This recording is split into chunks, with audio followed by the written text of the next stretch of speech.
al doctor Cayetano López, que nos va a hacer una presentación sobre la situación en España. Al doctor Cayetano López lo va a presentar el doctor Gerson Bocham del Departamento de Ingeniería Eléctrica. Les quiero, antes de comenzar esa presentación, indicar que tenemos en el día de hoy, como ustedes saben, además de la presentación del doctor Cayetano López, un panel en la mañana donde estarán el doctor Efraín O'Neill, el doctor José Arameda, la doctora Marla Pérez, el doctor Edwin Irizarry. Se encuentran unas vistas públicas, las cuales no podía faltar, así que si acaba temprano la vista pública se va a unir a nosotros. De lo contrario, el doctor Alameda va a presentar la presentación que ellos hicieron juntos, así que está con nosotros también el doctor Irizarry a través de su trabajo. En la tarde tenemos otro panel interesante con la doctora Minucci, el ingeniero Gerardo Cosme, el señor Víctor González, el doctor Colucci y el arquitecto Abruña, que se encuentra con nosotros y va a integrarse a ese panel. Así que los dejo con el doctor Gerson Bocham, que está con nosotros.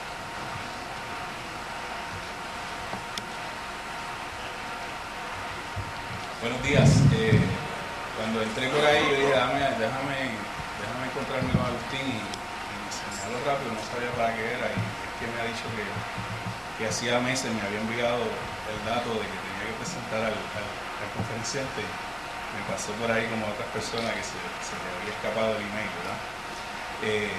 Comentaba yo con el doctor Cayetano López que hace un mes y pico, ¿verdad? Tuvimos por aquí la visita del doctor Herrero Rueda, que también es del CIEMAT, de donde quien él es director. Así que bienvenido. Agradecemos que nos haya honrado en su visita. El doctor Cayetano López es catedrático de física de la Universidad Autónoma de Madrid, de la que fue rector durante 9 años. Actualmente es director adjunto del Centro de Investigaciones Energéticas, Medioambientales y Tecnológicas, el CIEMAT. Yo le decía el otro día en un programa de radio que el día que en Puerto Rico tengamos una cosa que suene como eso, era Centro de Investigaciones Energéticas, Medioambientales y Tecnológicas, quizás estemos tomando en serio estas cosas de la energía, cuya sede central está en Madrid. En dicho centro, él está a cargo del Laboratorio Nacional de Fusión y del Departamento de Energía. Dentro del Departamento de Energía, su rol es destacar la actividad en las energías renovables. Así que, sin más, le dejamos con el doctor Cayetano.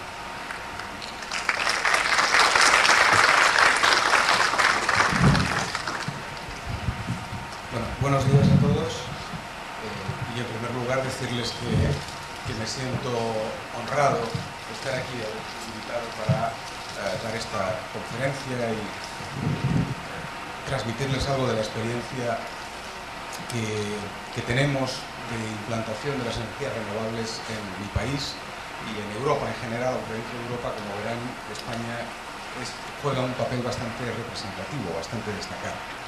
El título que he puesto ahí de la conferencia, cómo implantar las energías renovables, disculparán que sea un poco pretencioso porque no van a encontrar a continuación una receta con punto 1 hacer esto, punto 2 hacer esto, pero en fin, seguramente habrá algunas ideas interesantes que nosotros hemos desarrollado a lo largo del tiempo. Así que, antes de nada, y para comentar algunos de los puntos que se discutieron ayer sobre las necesidades de aumentar la producción de energía en el mundo, o de no aumentarla, o de que se habría que disminuirla, o demás, me gusta empezar con este gráfico.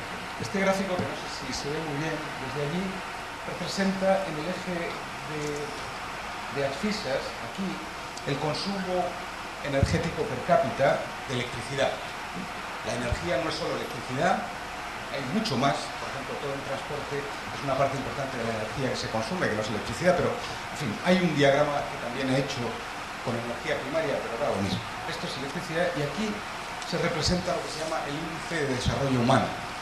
Es un índice que hace para cada país, que confecciona la ONU con una serie de parámetros que tienen que ver con la esperanza media de vida, la salud de los habitantes, el acceso a la educación, el analfabetismo, el acceso al agua, etcétera, lo que mide el bienestar de una sociedad, el índice de desarrollo humano.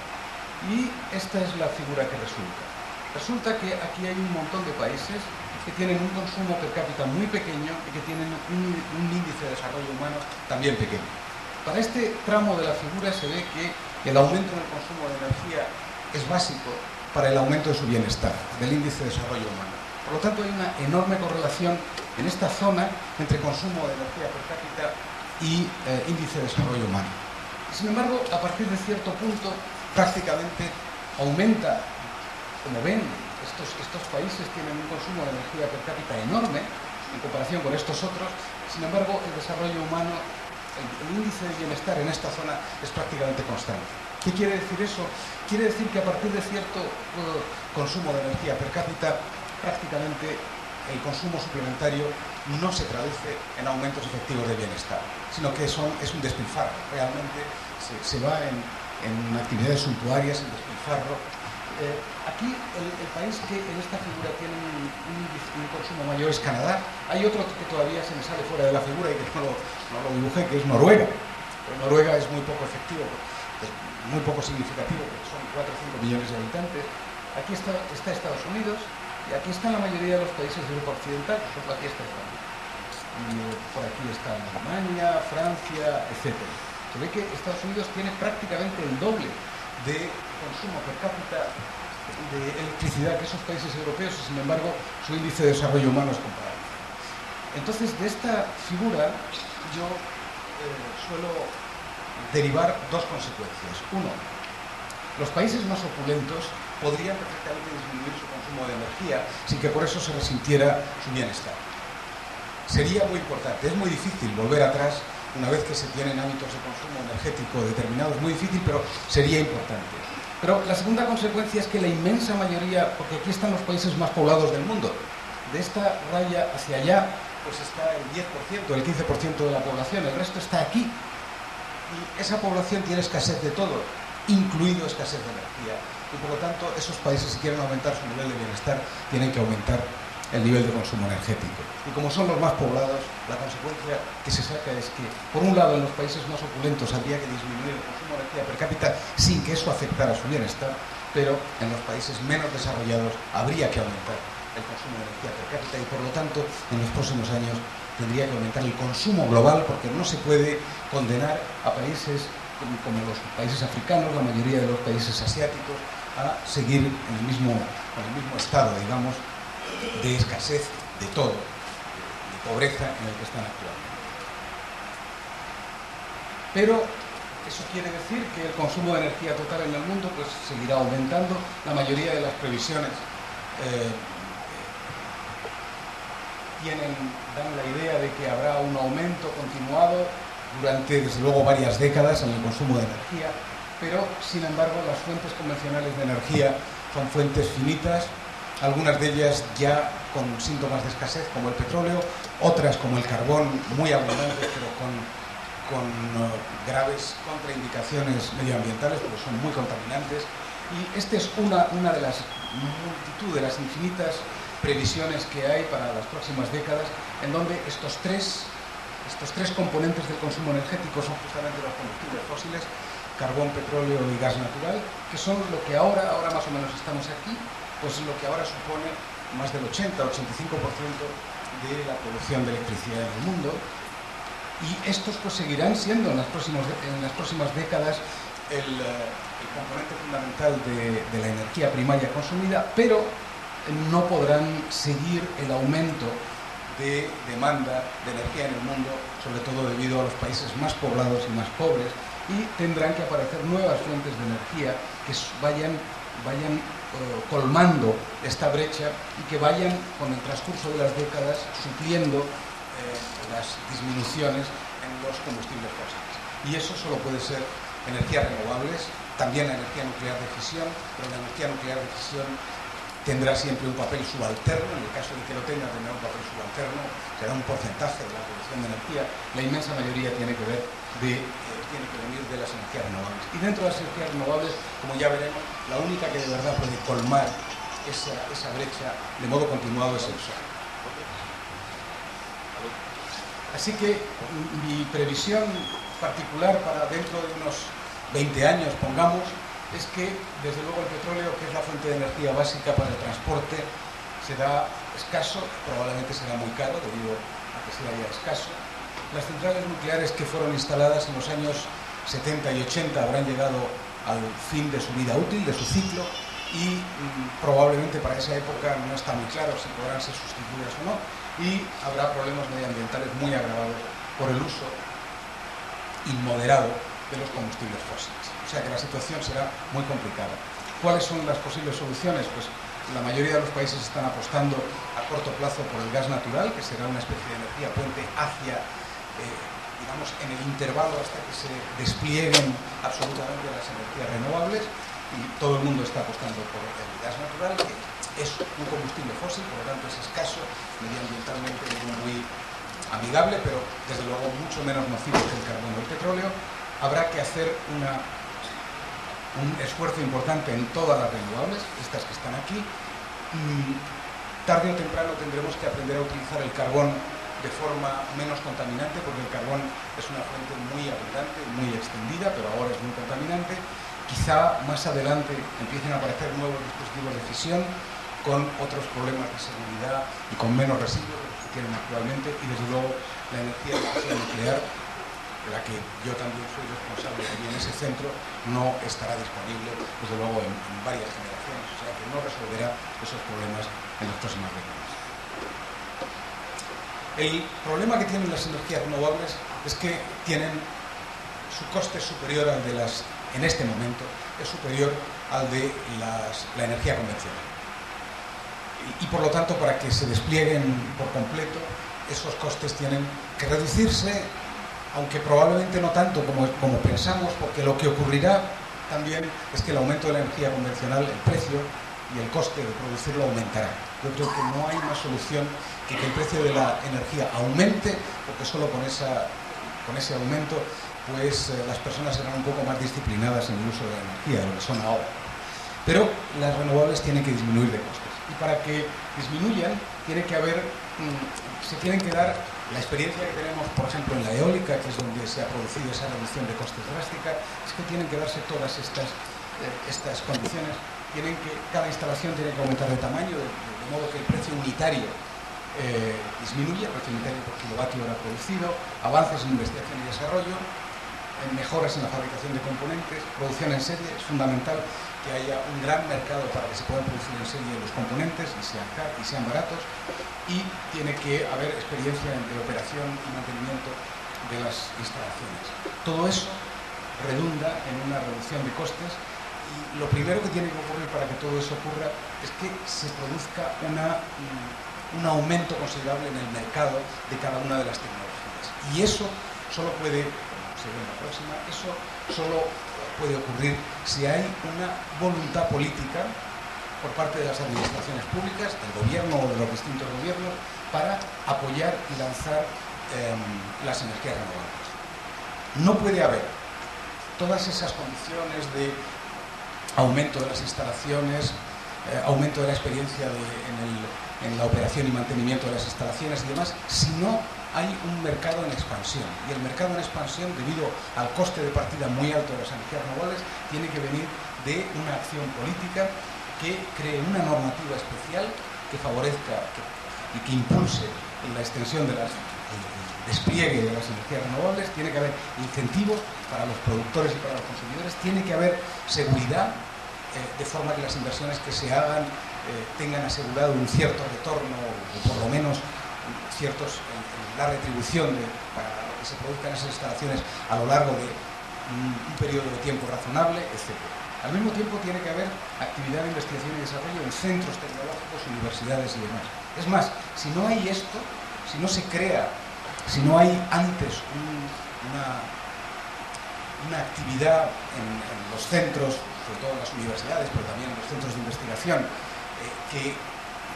que sirva para demostrar que muchas de las expectativas son viables en energías renovables, tampoco habrá una normativa y una voluntad política para traducir todas estas cosas en productos industriales. en empresas que produzcan esa electricidad y que la distribuyan, y en consumidores que la consuman. Y por último, tiene que haber un tejido industrial integral. Tiene que haber empresas que tomen estos desarrollos, los conviertan realmente en plantas industriales, basándose en la normativa y la seguridad, los incentivos que tienen las administraciones públicas. Tiene que haber si no hay estas tres cosas, a mi juicio, es muy difícil que haya un despliegue significativo de energías renovables. En Europa hay unos objetivos que son indicativos, no obligan a los países de Europa en respecto de renovables para el año 2010, que son que el 12% de la energía primaria renovable, que el 12% de la energía primaria total sea renovable. Eso es un objetivo muy difícil de alcanzar, porque la energía primaria cuenta no solo la electricidad, sino el calor industrial, el transporte, la energía para usos domésticos, del gas para los hogares y demás. Entonces, actualmente estamos muy lejos de ese 12%. Un 22% de electricidad renovable, que es un poco más asequible, pero va a ser difícil, y un 5,75% de biocarburantes en el total de los carburantes para el transporte. Y se acaba de discutir hace un par de meses de nuevo nuevos objetivos para el 2020, indicativos, que sean el 20%, es muy fácil de recordar porque es el 20-20-20. Para el 2020, el 20% de la energía primaria renovable, el 20% de reducción de emisiones de CO2. Esos son objetivos indicativos para Europa. En España se han definido en algo que se llama el Plan de Energías Renovables otros objetivos que no son tan indicativos, puesto que aquí hay una serie de cantidades económicas que están comprometidas. Esos objetivos son los siguientes. Ese es el Plan de Energías Renovables 2010. 12% de la energía renovable, de la energía primaria total para el 2010 se quiere que sea renovable. Hoy ese porcentaje es del 7%, que es realmente es un logro, pero estamos todavía lejos del 12% y yo dudo que en energía primaria, sobre todo debido al transporte, lleguemos a ese objetivo. Un 30% de la electricidad que sea de origen renovable. Actualmente estamos del orden del 20% y yo creo que sí se podrá conseguir ese objetivo, por lo que voy a explicar a continuación. Y un 5,75% de biocarburantes, igual que en los objetivos europeos, de biocarburantes en el transporte que sean de origen biológico, biodiesel. Hoy estamos en el 1%, podríamos estar sin ningún problema en el 2%, porque producimos biocombustibles en cantidades ingentes, por la mayoría se exportan, pero también va a ser difícil alcanzar eso. Y en total, 12,5 millones de toneladas equivalentes de petróleo. Esto supone de incremento desde el año 2005 aproximadamente, que se hizo este plan, hasta el año 2010, de producción renovable. Y este plan implica un conjunto de cantidades económicas que hay que poner encima de la mesa, porque si no todo lo demás es inútil. Entonces, la idea es que tiene que haber una inversión del orden de 23.600 millones de euros. Un euro es $1,3 aproximadamente, o sea que pueden imaginarse que es una cantidad importante de dinero. Eso tiene que venir, por un lado, de inversión en las empresas para obtener beneficios, por supuesto, vendiendo esa energía, pero el Estado se ha comprometido en ese periodo a poner 8.500 millones de euros de ayudas públicas, que sirven para incentivar justamente la producción de energía. Entonces, esos 8.500 se dividen aquí en estas tres cifras: incentivos fiscales, que es, por ejemplo, disminución en la fiscalidad de los biocarburantes respecto de los combustibles fósiles, 2.800 millones de euros, contribución directa a proyectos de construcción de plantas o de desarrollo de tecnologías, 680 millones de euros, y sobre todo primas a la generación, que se llama el régimen especial, sobre el que ahora hablaré, pues unos 5.000 millones de euros. Ese es el plan. Y ese es un plan que ha sido aprobado en el Parlamento a instancias del Gobierno y que está en vigor. Y esas ayudas se producen, y gracias a que ha habido esas ayudas ha habido el despliegue de manera muy significativa de energías renovables en España. Por ejemplo, esto es lo que se llama el régimen especial, que son las primas a la generación de electricidad renovable. Estos son por ejemplo, esto es la potencia de los objetivos, digamos, por cada una de las tecnologías. Por ejemplo, en gran hidráulica, puesto que es una potencia mayor que 50 megavatios, pues el objetivo es que se llegue a 13.500 megavatios instalados. Este es el equivalente a energía primaria. Lo más interesante es que en eólica el plan establece nada menos que 20.000 megavatios de potencia eólica instalada para el 2010, lo cual es una exageración, realmente es increíble. Si uno tiene en cuenta que, por ejemplo, el parque nuclear español, que proporciona el 20% de la energía eléctrica actualmente, pues en total hay unos 8.000 megavatios instalados. Pues en energía eólica se pretende que haya 20.000 megavatios, y luego de energía solar en su modalidad fotovoltaica 400 megavatios y en su modalidad termoeléctrica 500 megavatios. En total, pues aquí están las cifras. En energía primaria eso supondría el 12% del total de energía primaria, en electricidad el 30,3%, que es el PIB. Adelante. Y, por ejemplo, los sistemas de retribución para el desarrollo de las energías renovables son, ahí depende de los países. Por ejemplo, hay primas al precio, referenciado en tarifas, que es el sistema escogido por España. Son primas que retribuyen al productor de energías renovables con una cantidad por kilovatio hora producido, de forma que cuando se venda al consumidor, el consumidor lo compre al precio de mercado, pero el productor reciba una cantidad que sirva para colmar la diferencia entre el precio de coste y un beneficio que se estima razonable y el precio al que se vende al consumidor. Estos son primas que cuestan dinero al Estado, que salen de los presupuestos generales del Estado, por lo tanto salen de los impuestos, y esas primas se asegura que para una cantidad determinada de megavatios instalados durante un tiempo se les asegura esa prima durante un montón de años, lo que se supone que es la vida útil de la instalación, para que puedan hacer sus cuentas los inversores, y se supone que van cambiando en el tiempo, porque esto sirve para introducir, para poner en marcha todos esos factores de reducción de coste, pero a medida que se despliegan esas energías renovables, su coste disminuirá y, por lo tanto, en los sucesivos años, las instalaciones que se pongan tendrán una prima que evolucionará y disminuirá. Ha habido problemas ahora de discusión justamente porque se están rediscutiendo las primas a la eólica y hay una serie de problemas. Pero, en fin, esa es la lógica.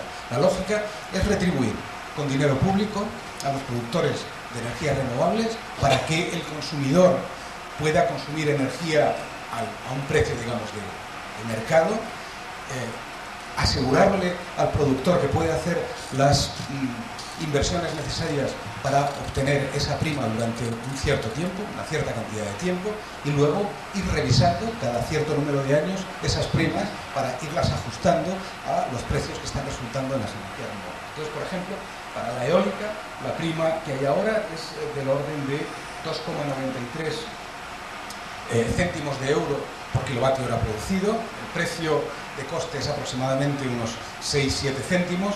Pues aquí la prima es relativamente pequeña. Sin embargo, por ejemplo, para la termoeléctrica, que el coste, puesto que es una tecnología muy emergente en comparación con la eólica, la prima es mucho mayor.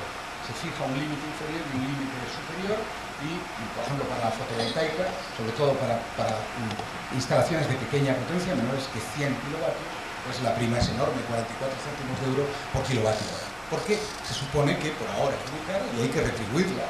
Luego se irá modificando.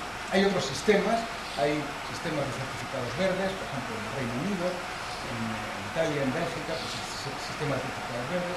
Hay sistemas de subastas.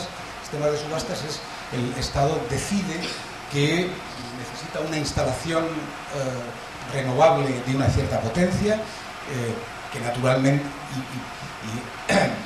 el precio de la electricidad producida con esa instalación será desde luego más caro que el precio convencional, y saca a subasta a ver quién le ofrece un precio mejor, más pequeño, pero con una serie de especificaciones técnicas, y entonces pues el Estado se compromete a pagar tanto el coste de la instalación o el precio de la electricidad que se produzca en esa instalación al mejor postor. Es lo que quizás se hará con los parques eólicos offshore, puesto que ahí el papel del Estado es muy importante a la hora de dar licencias y permisos para instalar parques eólicos offshore. Y hay sistemas mixtos, etc. Hay subvenciones directas, otras unidades fiscales. En España se ha escogido las primas en el precio. Adelante. Entonces, el régimen especial, sí que aquí ha dado buenos resultados. Aquí no ven esta figura, pero en esta figura estos tres son cosas del mundo, en total del mundo, total de Europa y demás, pero estos son los países que tienen una mayor producción de energía renovable. Entonces, el primero es China, pero primero es debido a que se considera renovable la pequeña hidráulica, la mini hidráulica. Y en China hay una cantidad enorme de potencia instalada de energía mini hidráulica, que es el color negro. Y por lo tanto China es la primera porque tiene, con diferencia, es el país con mayor potencia mini hidráulica instalada. Pero luego está aquí Alemania, como se ve aquí, la parte eólica es importante. Después está Estados Unidos, tiene una parte eólica, o también una parte de masa, etc. España está aquí en tercer lugar, debido sobre todo a la eólica. La solar todavía está empezando, y luego ya vienen otros países como India, Japón y demás. Entonces, con estas medidas resulta que un país tan pequeño como España está aquí en el pelotón, digamos, de cabeza dentro del desarrollo de energías renovables. Y estos son los objetivos que se plantean muchos países para el año 2010 y en dónde están. Entonces, España está aquí en el 50% de la electricidad y estamos actualmente en el 20%. Entonces, hay muchos países, algunos países que son más ambiciosos, sobre todo porque tienen una gran cantidad de hidroeléctrica, de energía hidroeléctrica, que en España no tenemos porque nuestros ríos son relativamente pequeños, escasos y hay mucha sequía. Y la mayoría de los países tienen objetivos menos ambiciosos. Por ejemplo, Alemania, que tiene un objetivo aquí que es del orden del 12% de electricidad, de energía primaria, para el año 2010. Adelante. Los resultados, no se me oye, es que,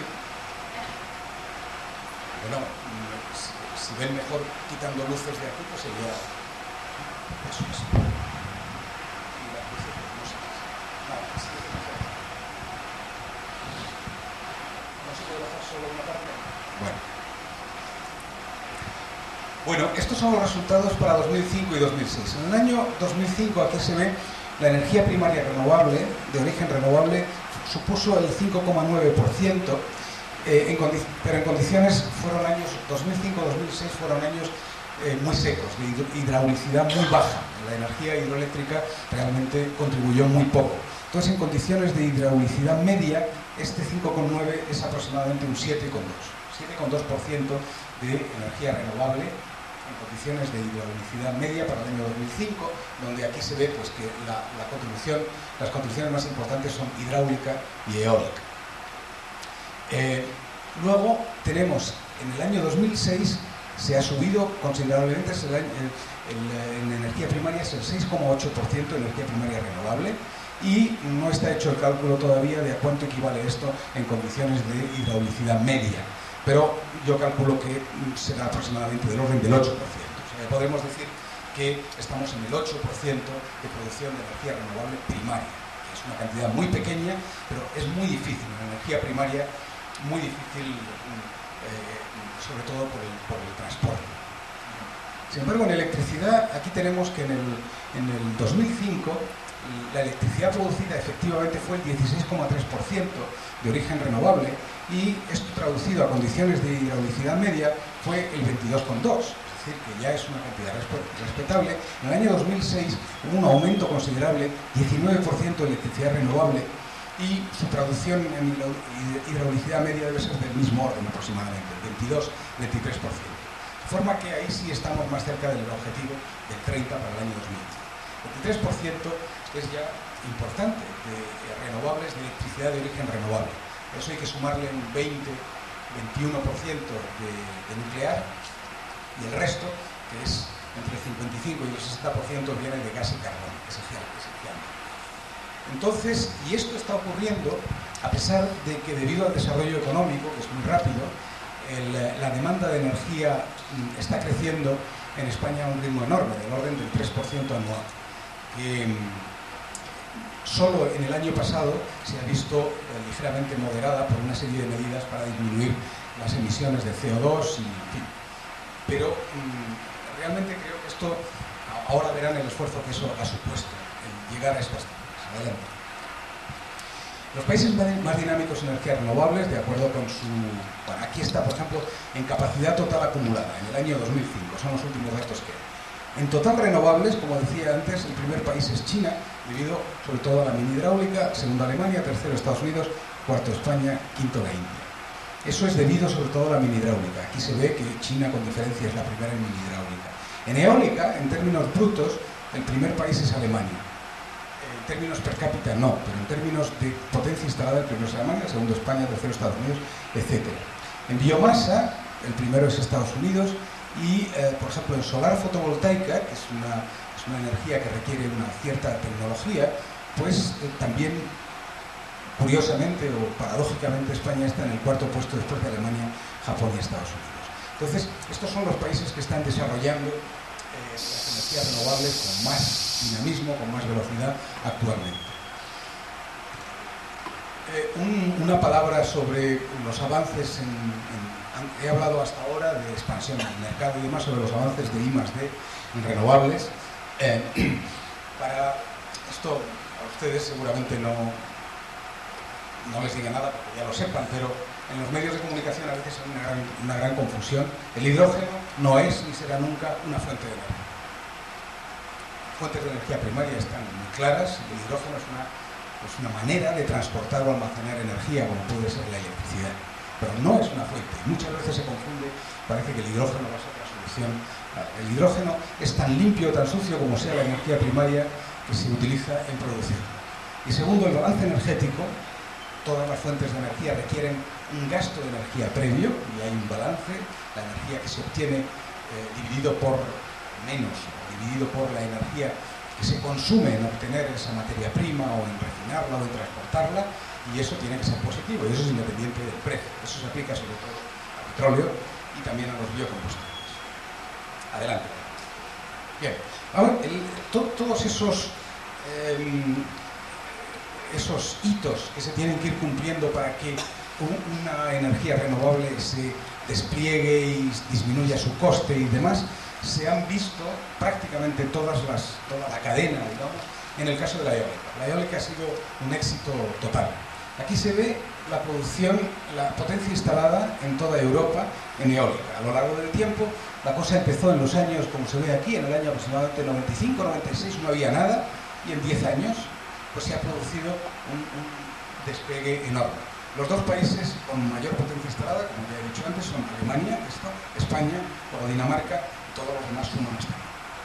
Todas las previsiones que se hicieron de potencia instalada en toda Europa han sido desbordadas, ¿no? En el año 2010 primero se decía que iba a ser una potencia del orden de 20.000 megavatios, que bueno, se llegó mucho antes, después 40.000 megavatios, que ya se ha llegado, porque ahora hay más de 40.000 megavatios instalados, etcétera, y ahora ya se pone del orden de, pues, esta cantidad, casi 80.000 megavatios, que probablemente se lleguen de aquí al año 2010.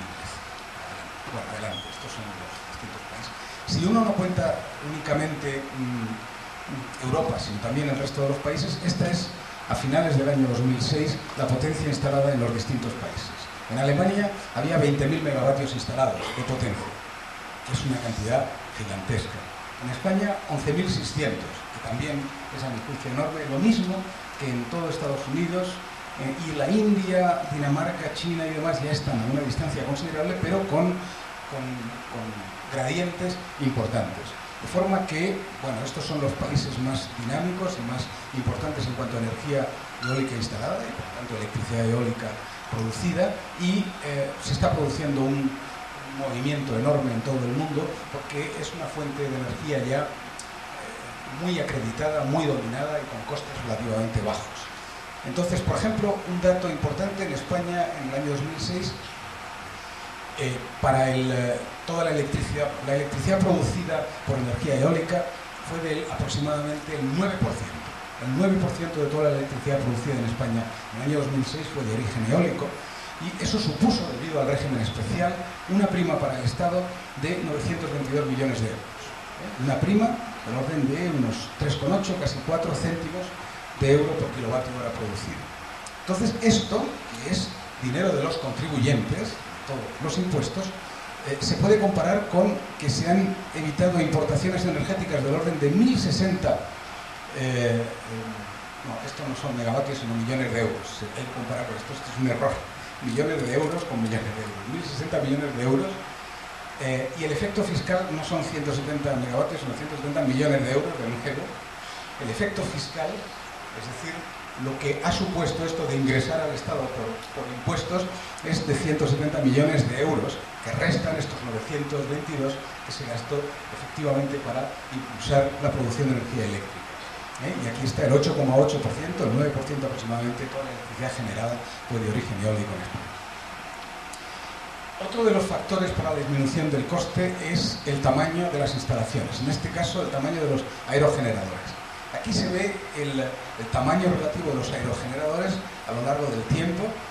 Este es el año en el que por primera vez se instaló un aerogenerador de esa potencia. Por ejemplo, en el año 85, aquí se ve el aerogenerador más potente que se instaló, tenía 50 kilovatios, 0,05 megavatios, 50 kilovatios de potencia, con un diámetro, digamos, de hojas del orden de 15 metros, 7 metros y medio cada hoja, cada pala, ¿no?, de la hélice. Bueno, pues esto ha ido evolucionando a lo largo del tiempo. En el año 2005 aproximadamente se construyó por primera vez un aerogenerador de 5 megavatios.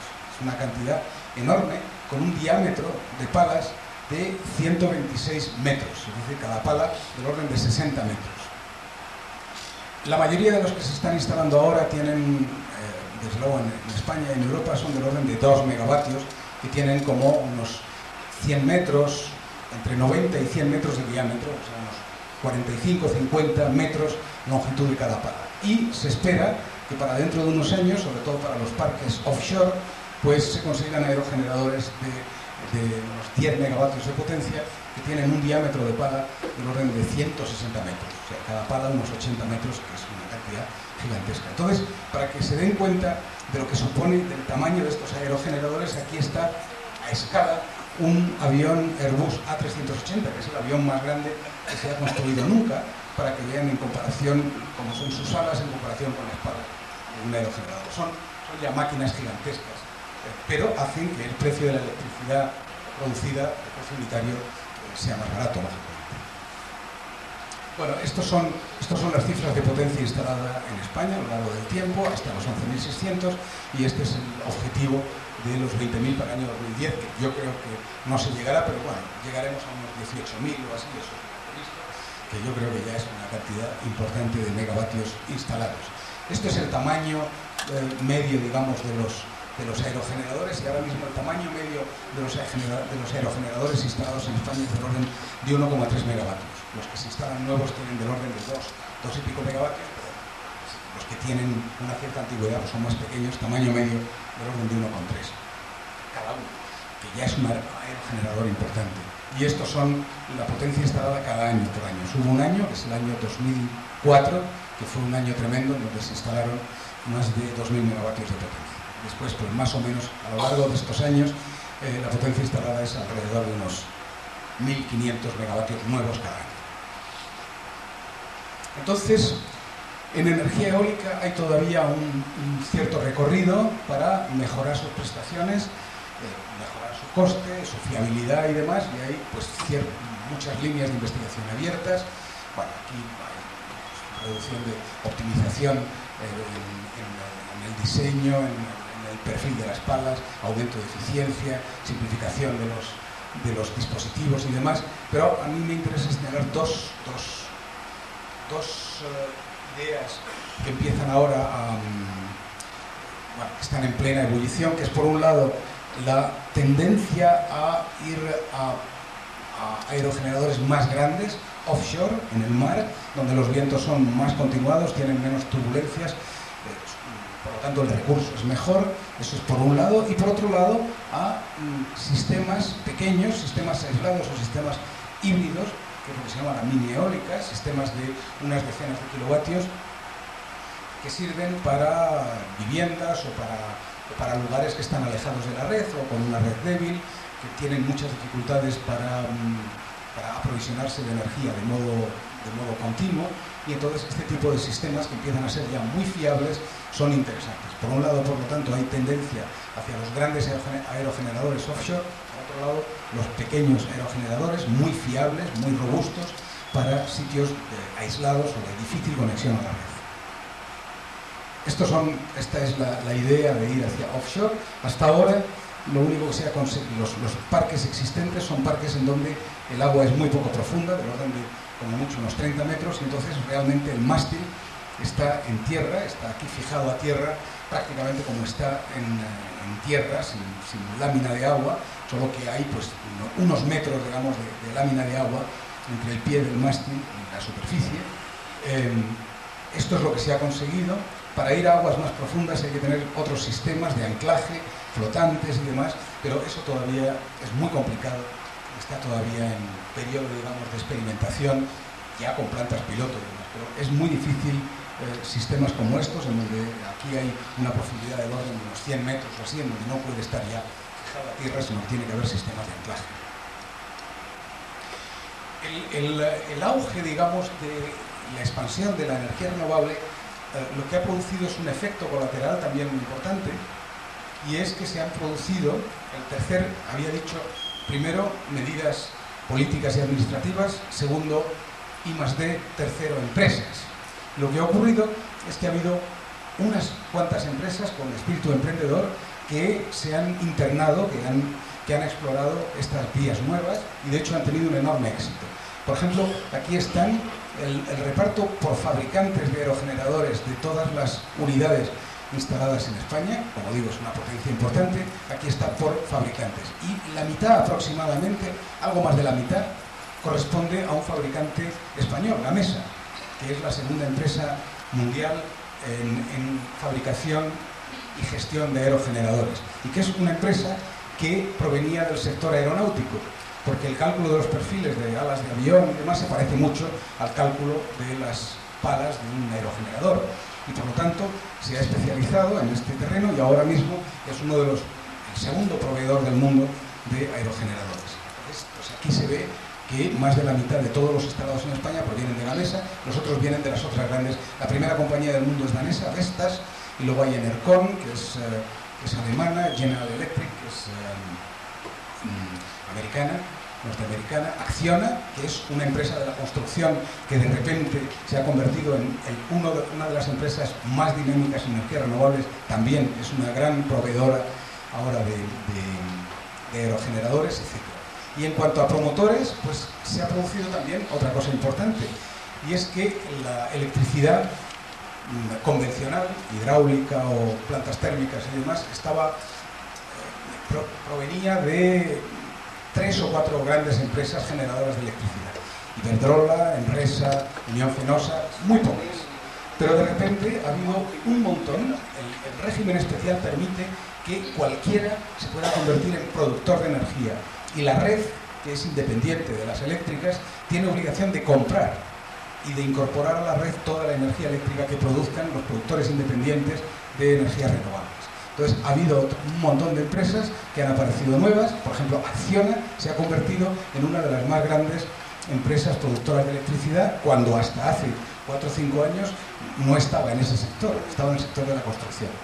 O sea, que Acciona ahora mismo es tan grande en cuanto a producción de energía eléctrica, eólica en este caso, como es Iberdrola o como es Enresa. Aquí está, por ejemplo, Neoenergía, es otra compañía nueva, aparecida únicamente para generar energía eólica, etc. Es decir, ha habido, por un lado, una pléyade de nuevas compañías que producen electricidad, y se ha producido un enorme desarrollo de fabricantes y de desarrolladores de aerogeneradores. Gamesa es el primero, Ecotecnia, que es la 8ª o 9ª compañía del mundo de aerogeneradores, que también es española, también es muy importante, muy avanzada.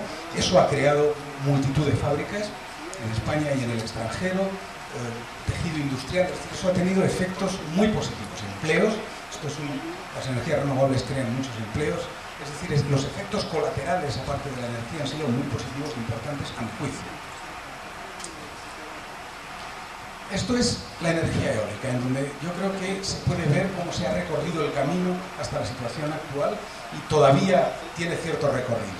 Pero la energía eólica tiene muchas limitaciones. Sin embargo, el recurso solar, la energía solar, tiene menos limitaciones. Y, por lo tanto, yo pienso, es una premonición, que estamos ahora mismo en las primeras fases, las fases en las que estábamos en energía eólica hace unos 10-15 años, estamos ahora en energía solar sobre todo termoeléctrica, y en los próximos 10-15 años se va a producir el mismo desarrollo y vamos a ver el mismo tipo de fenómenos.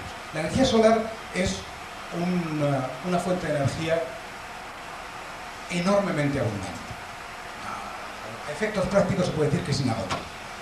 En promedio, sobre la superficie terrestre, en promedio digo, promediando día y noche, invierno, verano y demás, en un lugar de insolación media alta, como puede ser España, como puede ser Puerto Rico, la cantidad de energía depositada es del orden de 220 vatios por metro cuadrado. Si uno integra eso a toda la superficie del tiempo, a toda la superficie terrestre, implica que la energía primaria solar que incide sobre la Tierra es del orden de unas 8.000, 7.000, 10.000 veces toda la energía primaria que se consume en todo el planeta. Es decir, que a efectos prácticos es una cantidad gigantesca de energía. Es como si sobre cada metro cuadrado lloviera cada año 20 centímetros de petróleo, traducido a la energía que está contenida en el petróleo. La lluvia solar equivale cada año a 20 centímetros de lluvia de petróleo. Por lo tanto, es una fuente de energía muy importante. El único problema es que es muy difusa. Requiere muchos metros cuadrados para poder concentrarla y después transformarla en energía útil. Pero es muy abundante y muy difusa. De forma que, utilizando únicamente un pequeño porcentaje de todas las tierras desérticas, se podría proveer de energía al planeta. Y además es una energía importantísima porque resulta que los países con mayor grado de insolación son normalmente los países más pobres. Por lo tanto, ahí tendrían una fuente de energía con la que aumentar su bienestar.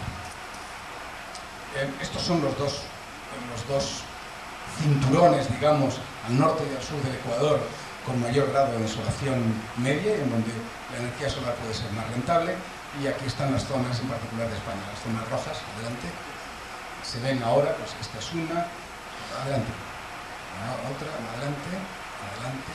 Y esta es la más importante de aquí, y aquí es donde se están construyendo las primeras centrales termosolares, justamente en estas zonas de mayor insolación relativa, que están en el borde de este cinturón norte. El cinturón norte está toda esta parte del sur de Estados Unidos y México.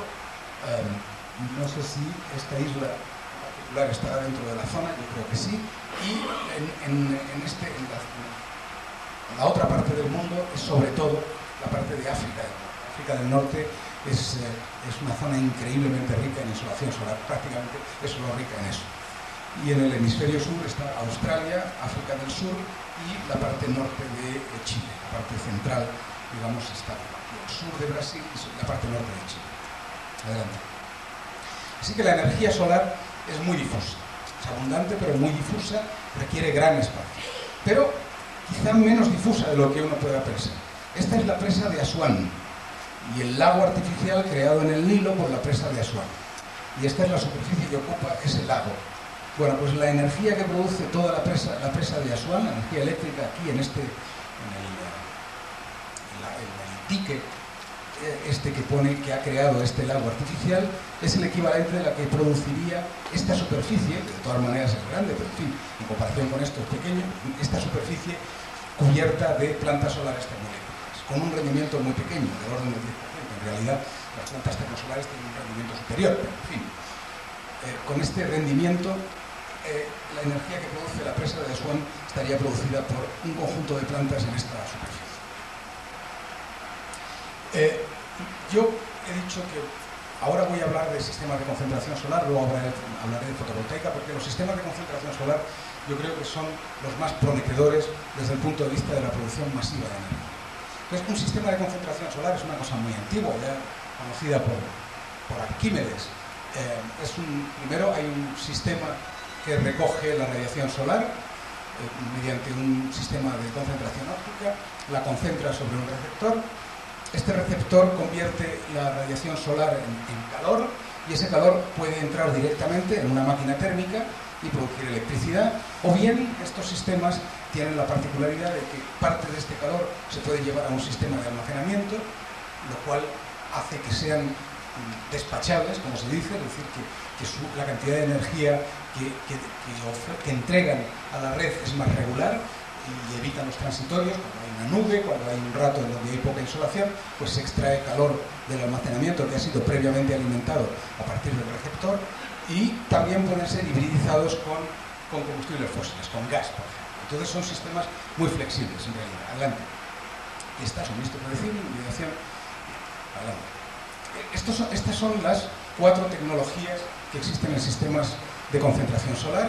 Estos son concentradores cilindro-parabólicos, en donde la luz se concentra sobre un eje, un tubo por el que circula un fluido que es el que almacena el calor, el que se calienta y lleva ese calor a un convertidor que lo convierte en vapor sobresaturado a alta presión, y de ahí se convierte en electricidad. Este sistema es una variación en donde el fluido circula por un único tubo y todos los espejos reflejan la luz sobre este tubo, mientras que aquí cada colector tiene su tubo. Estos son discos solares que son más adecuados para sistemas aislados. Estos pueden tener una planta como esta, puede tener fácil 50 megavatios, 80 megavatios, incluso hasta 100 megavatios podrían ir. Estos son sistemas muy eficaces, donde aquí hay un motor Stirling, por ejemplo, con el ciclo de Stirling. Entonces aquí el calor se concentra sobre el motor, calienta un fluido, que puede ser, por ejemplo, hidrógeno, y el motor empieza a funcionar y produce energía eléctrica. Tienen potencias del orden de decenas o hasta 25 kilovatios. Son excelentes para sistemas aislados. Luego sistemas de torre, en donde el receptor es un punto, digamos, un punto un poco extenso, que está en una torre, y todos los espejos concentran la luz sobre ese punto, y también se pueden construir centrales grandes del orden de 20, 25, 30 megavatios. Adelante. Si no voy a tener... Sí, bueno, voy a intentar... En fin. Bueno, esta es la primera de las muy pocas transparencias de propaganda sobre el centro de donde yo vengo, el CIEMAT, una de cuyas instalaciones es la plataforma solar de Almería, que es esta, que es un gran laboratorio de energía solar de concentración en el mundo, que tiene, como ven aquí, dos campos de torre, dos campos solares de torre. Aquí tiene un campo solar de cilindro parabólicos, aquí tiene discos, aunque no se ve, aquí un horno solar, aquí un loop, un bucle enorme de casi 1 kilómetro de largo de cilindro parabólicos con una tecnología nueva, etc. Gracias a que ha existido este laboratorio durante un montón de años, ahora las empresas pueden construir plantas con algunas de estas tecnologías, y producir electricidad de modo industrial. Adelante. Los cilindros parabólicos es la tecnología más avanzada y que produce electricidad a un precio más bajo. Y no es un sueño, es una realidad que existe desde hace casi 20 años, pero que ha pasado desapercibida.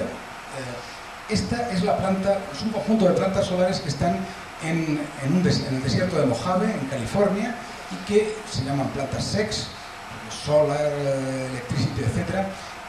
Y son en total 354 megavatios eléctricos, que es una cantidad enorme de energía. Eso es comparable a una central grande de ciclo combinado de gas natural. Empezaron a construirse a principios de los 80, después de la gran crisis del petróleo del año 80.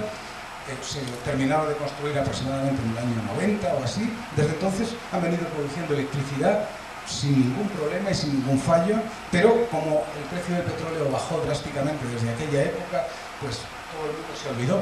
Pero es una tecnología experimentada y probada, y por lo tanto los años de experiencia de funcionamiento de esta central son muy útiles a la hora de desplegarlos de forma industrial.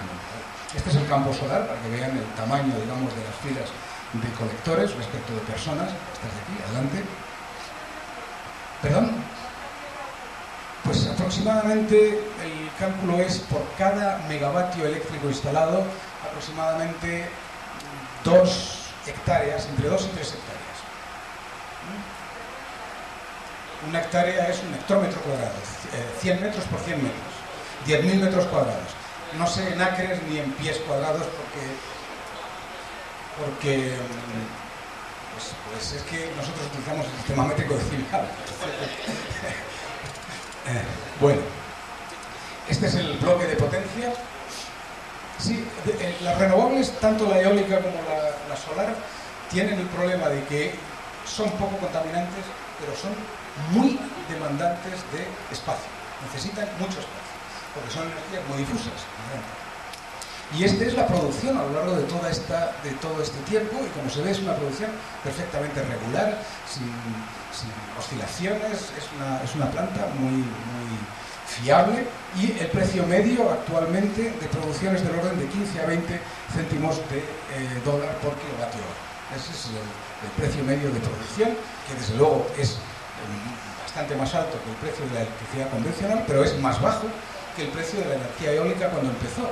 Hace unos 25 años el precio de la energía eólica era del orden de unos 40 céntimos por kilovatio hora.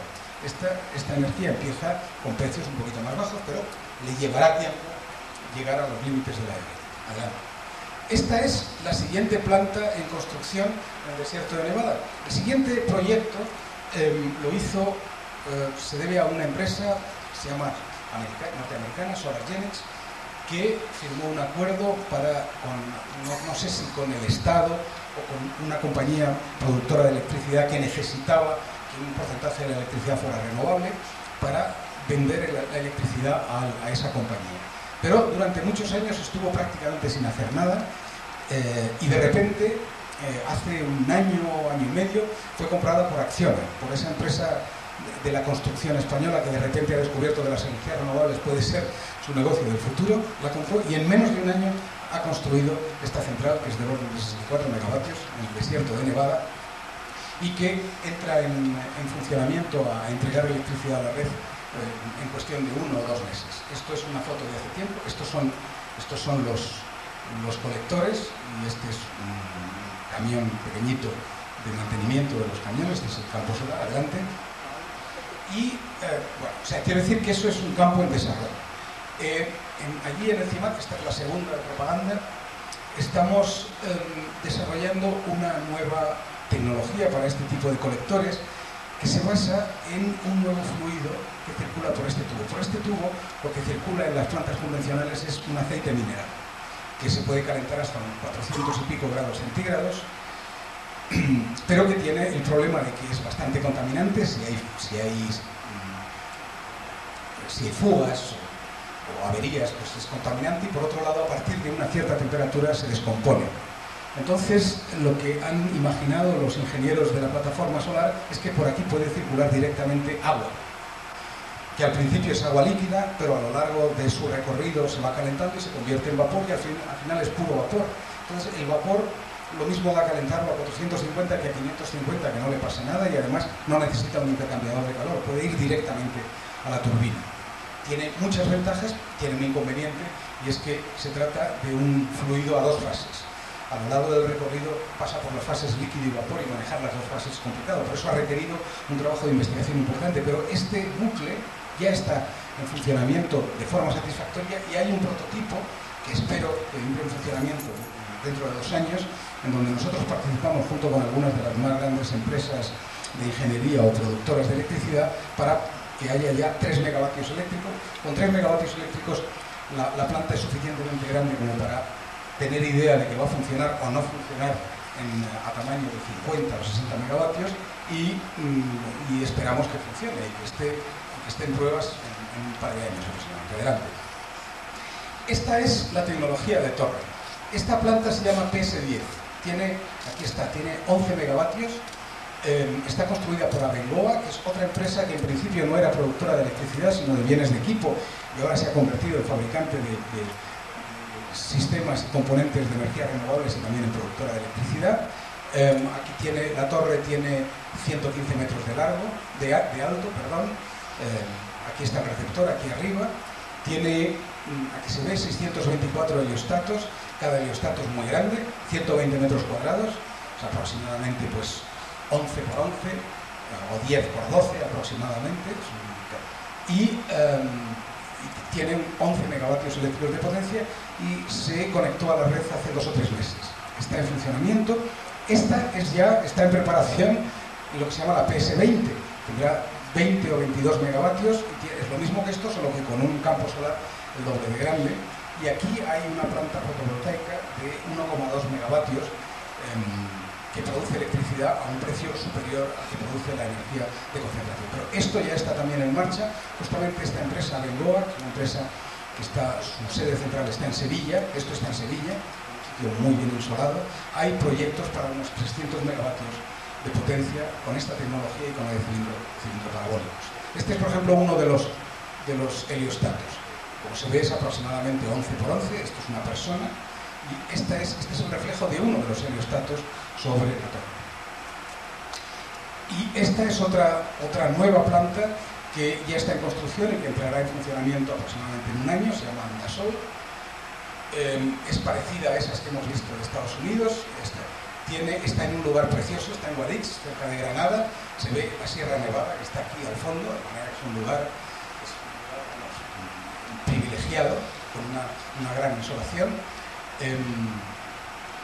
Está pensada para dos centrales, Andasol 1 y Andasol 2, de 50 megavatios cada una de ellas.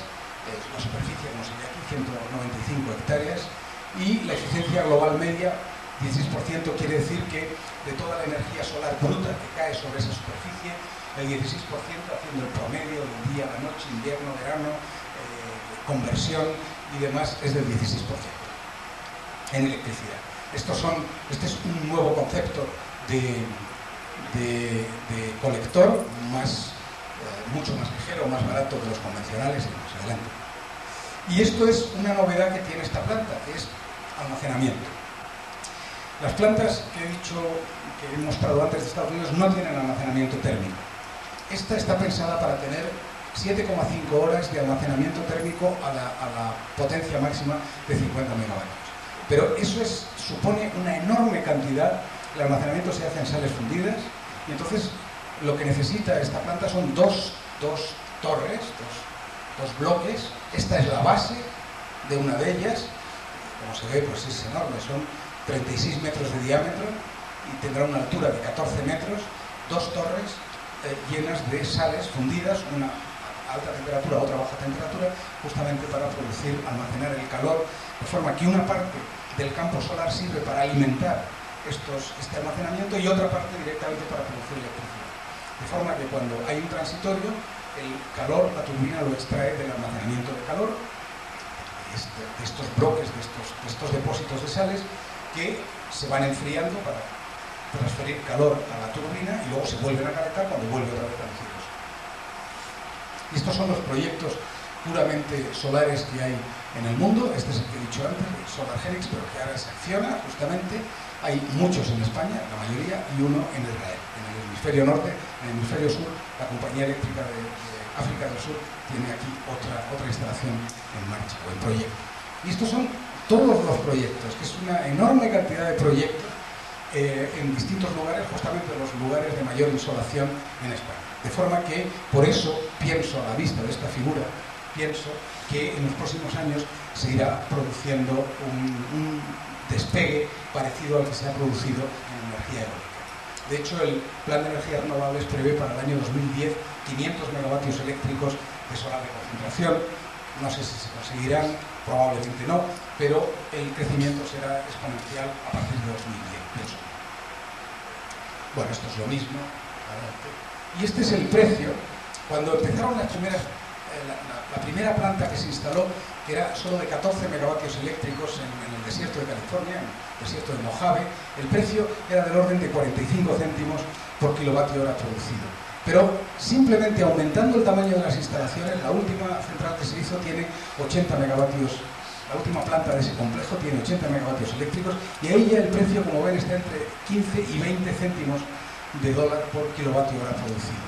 Entonces, la primera central con esta tecnología que entrará en funcionamiento en España, está Andasol 1, que es de 50 megavatios, se espera que empiece a producir electricidad a un precio del orden de unos 20 céntimos de dólar por kilovatio hora y que, según se vaya instalando potencia, vaya disminuyendo hasta llegar a límites de la energía convencional. Por otro lado, como la energía convencional, pienso yo, que irá aumentando el precio, pues se encontrará en algún punto por aquí, según no vaya disminuyendo y la energía convencional vaya aumentando.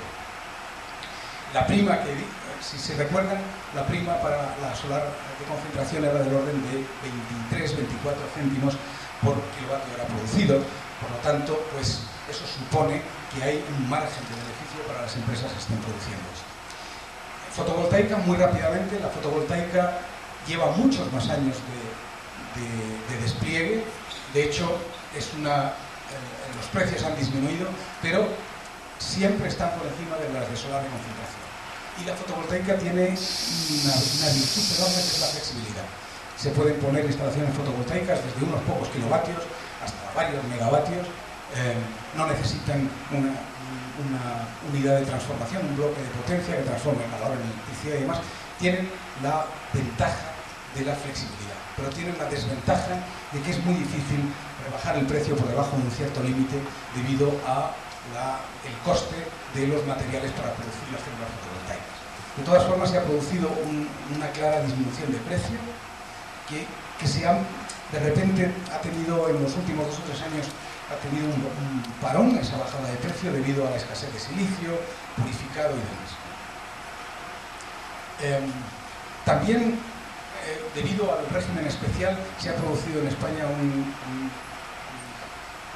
una expansión del mercado fotovoltaico. De hecho, hay instalados 110 megavatios pico de fotovoltaica en España actualmente, de los cuales la mitad solo en el año 2006, y la previsión para el año 2010 del Plan de Energías Renovables son 400 megavatios pico, que yo creo que se conseguirán, porque para finales de 2007 se prevé que vaya a haber instalados 220 megavatios pico, de forma que yo creo que sí, se conseguirá. Pero es muy difícil pasar a miles de megavatios instalados en fotovoltaica, mientras que yo creo que es más fácil pasar a miles de megavatios en solar de concentración. También se han producido los mismos efectos colaterales, y es que de repente se han aparecido pues, una serie de empresas que han entrado en el sector de la fotovoltaica. Isofotón es una de las primeras del mundo y es una empresa española. BP Solar, BP British Petroleum, la sección de fotovoltaica tiene su sede en Madrid, a lo largo de unos 15 kilómetros de Madrid aproximadamente, en una planta enorme, y son de los proveedores más importantes de energía, de paneles fotovoltaicos, de forma que también se ha producido ese desarrollo paralelo de puestos de trabajo, tejido industrial y demás. Esta es la planta más grande construida hace poco de fotovoltaica en un pueblo que se llama Milagro, Navarra, que tiene 9,5 megavatios pico de potencia y que ha sido coordinada. Estos son un conjunto de pequeños propietarios, cada uno de menos de 100 kilovatios de potencia, y el conjunto está coordinado por Acciona, justamente por esta empresa que ahora ha entrado en las energías renovables. Adelante. Y esta es una planta muy grande que hay aquí está, de unos 11 megavatios pico de potencia, 60 hectáreas, en un pueblo de Portugal que se llama Brinches. Pasa adelante. Actualmente la fotovoltaica estamos en esta zona. Aquí es el coste por metro cuadrado, digamos, de panel producido, y aquí está la eficiencia de transformación de radiación solar en electricidad. Estamos en una zona en donde los paneles están producidos esencialmente de oblea de silicio, en donde el coste es relativamente alto, la eficiencia es relativamente baja, de forma que el coste total por kilovatio hora producido es alto. Los primeros desarrollos apuntan hacia una zona en donde la eficiencia siga siendo pequeña, incluso un poco menor, pero el coste sea mucho más pequeño. Son los dispositivos de lámina delgada. Lámina delgada en donde la cantidad de materia prima, de uranio de alto nivel de purificación, que se utilice por cada unidad de superficie sea mucho menor, por lo tanto disminuirá el precio, pero su rendimiento seguirá siendo pequeño. Esos son los próximos desarrollos. Y para el futuro, pero esto es un futuro a largo plazo, imprevisible, se espera que haya dispositivos que sigan siendo relativamente baratos por metro cuadrado, también de lámina delgada, pero con otro tipo de materiales, y que su rendimiento sea muy alto. Pero eso por ahora es ciencia ficción. Estamos ahora en las zonas 1 y 2. En cuanto a... No, adelante. Aquí. En cuanto a las tendencias en I+D, la más importante es generar concentración de energía solar para que una misma unidad de superficie reciba más cantidad de radiación solar de la que recibe directamente mediante un sistema de concentración, también con lentes o con espejos. Tiene el problema de que inmediatamente se calienta la célula, pierde sus prestaciones y hay que primero implementar un sistema de eliminación del calor rápidamente y segundo, pues que los materiales sean, el conjunto de la célula sea más resistente a la temperatura, aumentos de temperatura. Y por otro lado, pues lo que he dicho antes, tecnología de lámina delgada, nuevos dispositivos con los materiales, etc. Este, por ejemplo, es un dispositivo de concentración, donde se ve que la célula está aquí abajo y esto es como una especie de lente que concentra toda la luz solar que incide sobre esta superficie, sobre esta pequeña superficie. Eso hace que reciba una gran cantidad de radiación, pero claro, al mismo tiempo hace que esto se caliente bastante y haya que establecer o crear ahí sistemas de eliminación del calor. Adelante.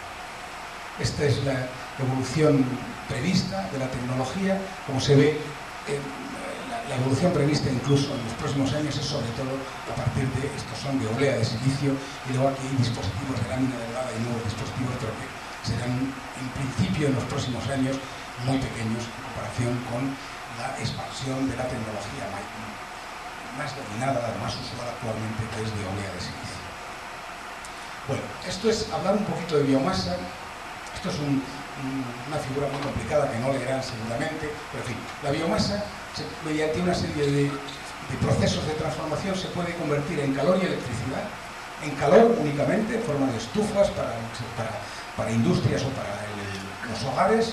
Si ese calor es un calor de alta temperatura, se puede convertir en electricidad, y después, mediante una serie de procesos químicos, se puede convertir en combustibles líquidos para el transporte, bioetanol y biodiesel. Así que la biomasa es importante. Adelante. Es un recurso energético relativamente abundante, pero todavía más exigente en cuanto a cantidad de espacio que se requiere que la energía solar, porque la eficiencia de conversión de energía solar en energía química contenida en las moléculas de los materiales orgánicos es pequeña. Ayer oí que era grande, pero no, es pequeña. Y entonces por eso se requiere una gran cantidad de espacio para recolectar biomasa que tenga un contenido energético determinado. Por lo tanto, es un recurso energético, adelante. Pero además es un recurso energético que requiere una enorme cantidad de pretratamiento. Y eso lo encarece, eso hace que el balance energético no sea muy bueno. Por ejemplo, estas son instalaciones que nosotros tenemos en otro laboratorio fuera de Madrid, que está en Soria, que es una finca enorme de 600 hectáreas, en donde hay, por un lado, cultivos energéticos, en donde se experimentan nuevas formas, nuevas especies modificadas y formas de cultivar esas especies para optimizar su contenido energético, y donde se experimentan también en todos los procesos de pretratamiento. Por ejemplo, la biomasa, una vez obtenida del campo, pues tiene una gran cantidad de humedad que hay que eliminar. Hay procesos de secado que consumen energía, luego hay procesos de compartificación, porque la biomasa tiene una densidad muy baja y por lo tanto ocupa grandes volúmenes, etc. Adelante. Luego tiene problemas cuando se utiliza directamente como combustible, problemas de desinterizado, de aparición de sustancias que obstruyen las tuberías, que disminuyen la eficacia de los sistemas de quemado. Aparecen emisiones que pueden ser algunas de ellas nocivas, que hay que eliminar. Es decir, la utilización de biomasa como combustible tiene muchos problemas, pero que hay que ir resolviendo porque es una fuente de energía, como he dicho, abundante, aunque también muy demandante en el espacio. Quizá lo más interesante es que a partir de la biomasa se puede obtener bioetanol y biodiesel que puedan sustituir, al menos en parte, a lo que es más difícil de sustituir en todo el menú energético, que son los combustibles líquidos para el transporte. Y ambos, el biodiesel y el bioetanol, tienen dos problemas. Uno, que tienen una baja eficiencia en cuanto a cantidad de hectáreas que hay que cultivar para obtener una cierta cantidad de bioetanol o biodiesel, y por otro lado, que su balance energético no es muy boyante, es decir, que la cantidad de energía que hay que gastar en todos los procesos previos se aproxima, no llega a superar, porque entonces no sería una fuente de energía, pero se aproxima a la cantidad de energía neta que se puede obtener. Por lo tanto, pero no hay muchas otras alternativas al transporte. Y uno de los retos en los que nosotros estamos empeñados es en obtener lo que se llama bioetanol de segunda generación, es decir, no a partir de semillas, no a partir de materiales muy ricos en almidón o en azúcares, que son también materiales para alimentación, sino en materiales de desecho, que son lo que se llama la biomasa lignocelulósica, que es todo lo que queda después de quitarle lo que es bueno para la alimentación. Ya estoy acabando. Entonces, en España se da la paradoja de que tenemos una enorme cantidad de plantas de producción de biodiesel y bioetanol. De hecho, también en Estados Unidos hay una gran cantidad de plantas que son propiedad de Abengoa y de Acciona, en particular, de esas dos grandes empresas que antes no estaban en la energía. Y se producen nada menos que en España cada año 320.000 toneladas de bioetanol y 124.000 toneladas de biodiesel, pero la mitad o más de la mitad de la producción se exporta. Y solo se utiliza la otra mitad para mezclarla con las gasolinas y gasóleos y consumirlas en el mercado doméstico. De forma que actualmente aproximadamente suponen lo que se consume en España del orden del 0,53, entre 0,53 en el año 2005, un poquito más en el año 2006, menos del 1% hasta ahora de biocombustibles, cuando el objetivo era 5,75% para el año 2010, que desde luego no se va a conseguir. Y este es el plan ese que nosotros tenemos. Esta es la tercera y última transparencia de propaganda, es la tecnología que estamos desarrollando y que se está ya probando en una planta de demostración en un sitio de Valencia, utilizando como materia prima el desecho de toda la industria de los cítricos. Ahora, en la mayoría de los cítricos se utilizan para obtener zumo, eso es jugo, pero queda una enorme cantidad de biomasa de las naranjas, las mandarinas, los limones y demás, y esta planta, en un acuerdo en que nosotros ponemos la tecnología, ellos ponen la planta, es una empresa que se llama Imecal, y Ford, que tiene una fábrica de construcción de automóviles allí cerca, en Valencia también, se compromete a utilizar, como hace estos motores que son flexibles en cuanto al fuel flexible devices o algo así, está interesada también en vender estos motores que se puedan utilizar con cualquier mezcla gasolina y etanol. Entonces, la particularidad que tiene este proceso que nosotros estamos investigando es que permite utilizar material de desecho para obtener bioetanol, con rendimientos menores, lógicamente, que si se obtiene a partir de maíz o de caña de azúcar o algo así, pero utiliza materiales que no compiten con la industria alimentaria. Y nada más, eso es todo.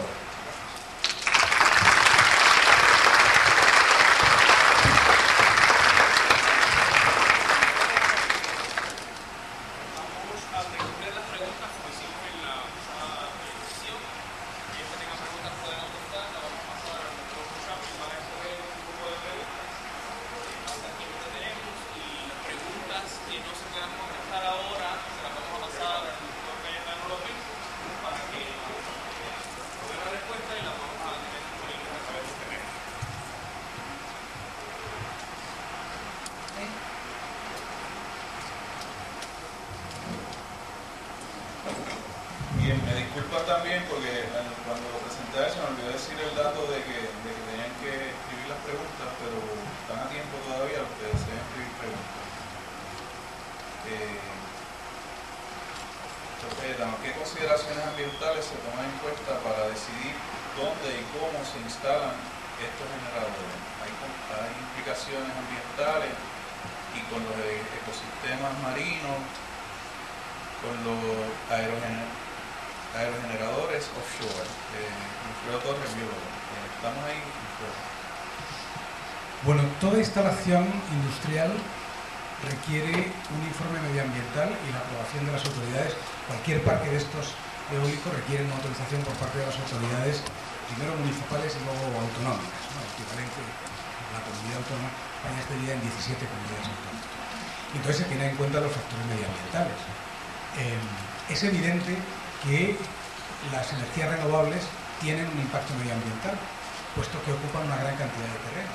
Y tienen primero un impacto paisajístico y luego pueden tener un cierto impacto. Cuando el impacto es sobre es decisivo o es significativo sobre la fauna, pues sencillamente no se construye en esos sitios ninguna de estas centrales, ni solar ni eólica. Pero en la mayoría de los casos el impacto es pequeño, aunque mucha gente se queja allí del impacto visual, de que fean el paisaje, pero es que cualquier transformación que la especie humana haga y ha hecho a lo largo de su historia, pues tiene efectos secundarios. Entonces yo particularmente pienso, y creo que las autoridades piensan también, que ese impacto visual es menos dañino, menos importante que el impacto de seguir consumiendo combustibles fósiles. Entonces, ya digo que en los lugares decisivos, por ejemplo, en los lugares de paso de aves migratorias, los lugares de cría, en Doñana, en parques especiales, ahí no se puede construir, lógicamente, ninguna central eólica ni solar. Pero en sitios que son sitios bastante agrestes, que son sitios casi desérticos para la energía solar, pues ahí sí se construyen y su impacto, la verdad es que por ahora, con todos los años que tenemos de experiencia, este es un impacto muy pequeño sobre la fauna y la flora. En cuanto al mar, hay muy poca experiencia. Realmente, parques offshore solo hay en algunos países de Europa, en Dinamarca, en Holanda, hay algunos, en España todavía no hay ninguno. No creo que haya experiencia todavía, pero me temo que también el impacto sea menor. Bien, conforme.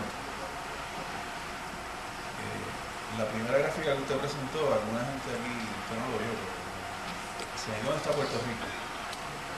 Bueno, estábamos quejándonos si es que nos incluyó con Estados Unidos.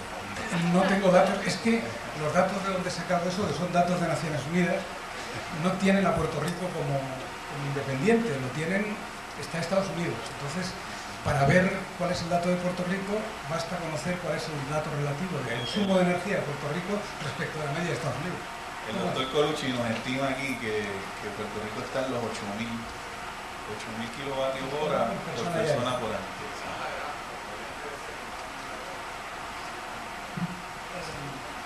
Pues, pero están cerca de Estados Unidos, entonces.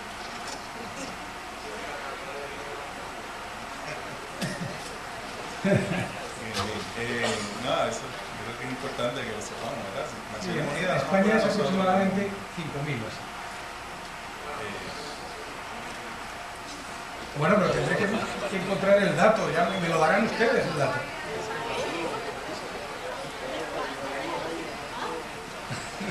Bueno, ¿qué importancia estratégica tiene para España y Europa la energía renovable? Yo creo que usted lo explicó muy bien. Esencial, porque Europa en particular, y desde luego España en particular, no tiene ninguna fuente de energía autóctona que no sean las renovables. En España no hay nada, no hay ni carbón, ni petróleo, ni gas. Perdón, carbón sí hay, pero de muy mala calidad. Por lo tanto, hay de mala calidad y no mucho, nada de petróleo y nada de gas. Y tampoco había minas de uranio, tampoco mucho, ¿no? Entonces, nuestra dependencia energética exterior es enorme. En España es el 85%, en la media de Europa es el 50%, porque la nuclear no se considera dependiente, porque en realidad el uranio supone una fracción muy pequeña del coste total de la instalación, mientras que para el petróleo, el gas o el carbón el coste es la materia prima, lo importante es la materia prima. Entonces, en el resto de Europa, más o menos se considera la dependencia es del orden del 50%, pero la nuestra es el 85% y va a peor, porque nosotros no tenemos, en el conjunto de Europa, las únicas fuentes son el carbón, pero el carbón es el más contaminante, y la que había, que es el gas y petróleo del Mar del Norte, ya se está agotando. Es uno de los ejemplos en donde hemos visto el ciclo de vida de un conjunto de yacimientos. Empezaron a explotarse en los años 70 y ya han llegado al máximo, y ahora ya están en una fase declinante de producción anual de petróleo y gas en el Mar del Norte. Así que es esencial. Bien, aquí hay una pregunta que yo me hacía también en las instalaciones de parques solares, ¿verdad? Yo me di cuenta que hay algunos que había vegetación, pero otros que eran desérticos. Y preguntan que si se ha considerado sembrar arbustos en esas instalaciones solares en otras plantas. Pues no lo sé, yo de las que conozco prácticamente no hay arbustos. Se van como es natural, eso se coloca en sitios prácticamente desérticos, donde a lo mejor hay arbustos de estos muy dispersos y muy duros. No creo que se haya considerado plantar nada, entre otras cosas porque entre medias de los colectores de vez en cuando pasan unos camiones para limpiar los colectores de polvo y demás, entonces pues son lugares prácticamente desérticos.